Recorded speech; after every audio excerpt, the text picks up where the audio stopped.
The rain was relentless that evening, slicing through the fading light like silver needles. The gas station on the edge of Maplewood stood lonely, its flickering neon sign barely illuminating the cracked pavement below. Daniel Reed, a single father of one, leaned under the hood of an old pickup truck, his hands covered in grease, his clothes soaked to the bone. He was tired in a way that went beyond his muscles. It was the kind of exhaustion that settled deep in the soul, born not from labor, but from years of fighting battles alone. As he wiped his hands on a rag and glanced at the sky, thunder cracked open above him. He sighed, thinking of his daughter Lily waiting at home, probably curled up on the couch with her worn-out teddy bear, asking why Daddy was always late. That thought alone made his chest tighten, but just as he was about to close up the garage for the night, a car sputtered to a stop by the roadside, a sleek black sedan, clearly out of place in this run-down corner of town. Its hazard lights blinked weakly through the downpour. Without hesitation, Daniel grabbed his jacket and jogged over. The driver's window rolled down, revealing a woman in her early 30s, her hair damp, her expression anxious but polite. She explained that her car wouldn't start, her phone had died, and she didn't know anyone nearby. Daniel nodded, barely speaking. Helping was instinctive to him. It didn't matter who she was or where she came from. He popped the hood, crouched into the rain, and worked silently. His hands moved with practiced precision, though every motion reminded him of how his own car had once broken down when Lily had a fever, and no one had stopped to help. He remembered how he'd promised himself then that he would never turn away from someone stranded. Within 20 minutes, the car roared back to life. The woman's eyes widened in relief. She reached for her purse, insisting on paying him, but Daniel stepped back and shook his head. "No need," he said, softly. "Just get home safe." She hesitated, then smiled, a smile that lingered longer than most. "Thank you," she said quietly before driving off into the night. Daniel stood in the rain long after her taillights disappeared, watching the puddles ripple under the falling drops. He didn't expect to ever see her again. If you believe in kindness, second chances, and the power of doing good without expecting anything in return, please take a moment to like this video, share it with someone who needs hope today, and subscribe to our channel for more stories that remind us what humanity truly means. The next morning, sunlight poured through the cracked blinds of Daniel's small house. The smell of coffee filled the air as Lily, barely 8, sat at the kitchen table with her crayons spread across the surface. She was drawing something, a picture of a big smiling sun and a small house with smoke curling from the chimney. "That's us," she said proudly when Daniel asked. "Our home. Even if it's small, it's happy." Daniel smiled, but deep inside he knew happiness wasn't as simple as her crayons made it look. He'd been laid off 6 months ago from the local auto shop after the company downsized. Since then, he'd been surviving on small repair jobs, whatever he could pick up. Some days he skipped meals so Lily wouldn't have to. His rent was overdue, and the landlord's patience was wearing thin. By noon, Daniel had set out again to find more work, but the day was quiet. Too quiet. The roads were still wet, the sky clear now but heavy with humidity. He was packing up his tools when he noticed a familiar black sedan pulling into his driveway. His first thought was confusion, then recognition. It was her, the woman from last night. She stepped out, this time in daylight, wearing a cream-colored coat and holding a small bag in her hand. Daniel wiped his hands and walked over, wondering if her car had broken down again, but she smiled warmly. "No trouble this time," she said. "Actually, I came to thank you properly." Daniel blinked, unsure what to say. People didn't usually come back after help. They just drove on with their lives. She explained that she hadn't been able to stop thinking about his kindness.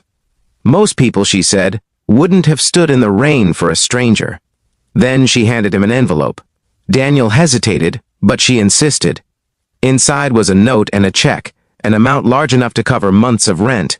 He immediately tried to refuse it, saying he couldn't accept money for something he'd done out of decency. But the woman's expression softened. "It's not payment," she said. "It's gratitude. And maybe something more." Daniel was silent. His pride told him to return it, but his heart thought of Lily, of the bills stacked on the counter, of the empty fridge, of her asking when they could go to the park again. He swallowed hard and accepted it with trembling hands. The woman introduced herself as Emily Hart. She owned a small but growing auto company in the next town. a business she'd inherited after her father's passing. Before leaving, she told Daniel something that stuck with him long after she drove away. "Sometimes," she said softly, "life tests us by taking everything away, before giving us back something we never expected." Days turned into weeks. Daniel used the money carefully, making sure to catch up on rent and restock their pantry, but he couldn't shake off the encounter. Something about Emily's words lingered. One evening, while working on a neighbor's old van, he heard a car pull up again. It was her.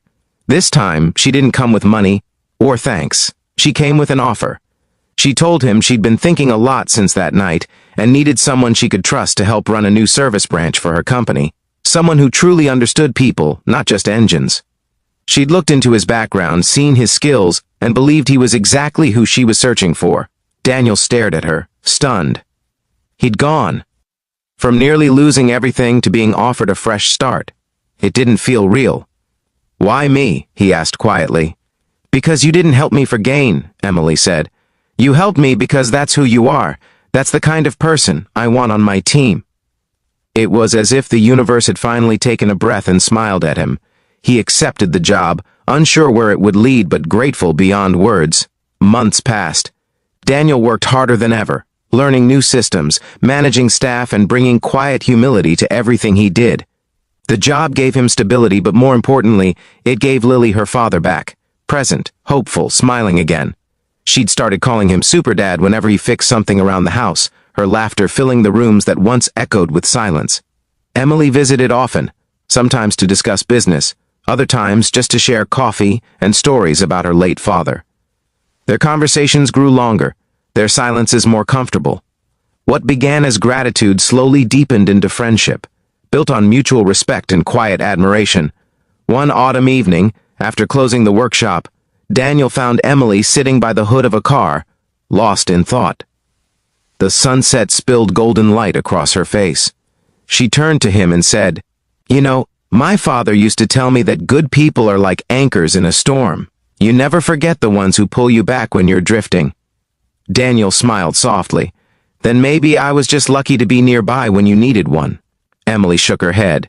"No, Daniel, I think you were meant to be there." It was then he realized something he hadn't felt in years. A quiet sense of belonging, of being seen not just as a man struggling to survive, but as someone capable of giving and receiving hope again.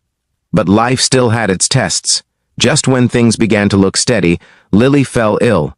Nothing severe at first, but serious enough to need hospital care. Medical bills piled up faster than he could manage. Daniel feared losing everything all over again. When Emily heard about it, she didn't hesitate. She stood by him through every doctor's appointment, every late-night worry, every silent moment in the hospital waiting room. She helped him apply for insurance coverage through the company and made sure he could focus on Lily instead of money. Through her support, Daniel realized something profound. Sometimes, the people we help end up being the ones who save us in return. Lily recovered fully by Christmas. The morning she came home, Daniel found a small card slipped under his door. It was from Emily. Inside it read simply, "Thank you for fixing more than just a car." That night, they all gathered at Daniel's small home. Emily, Lily, and a few friends from the workshop. The place glowed with soft light, laughter, and warmth that couldn't be bought. For the first time in years, Daniel didn't feel like he was waiting for life to fall apart again. He felt whole. As snow began to fall outside, he looked at Emily sitting beside the window, smiling at Lily's excitement. Their eyes met, and for a brief second, the noise around them faded. There were no words, just quiet understanding between two souls who had crossed paths at the exact right moment. Sometimes fate doesn't arrive with a grand entrance. It rolls in quietly like a car on an empty road, breaking down at just the right time in front of the right person.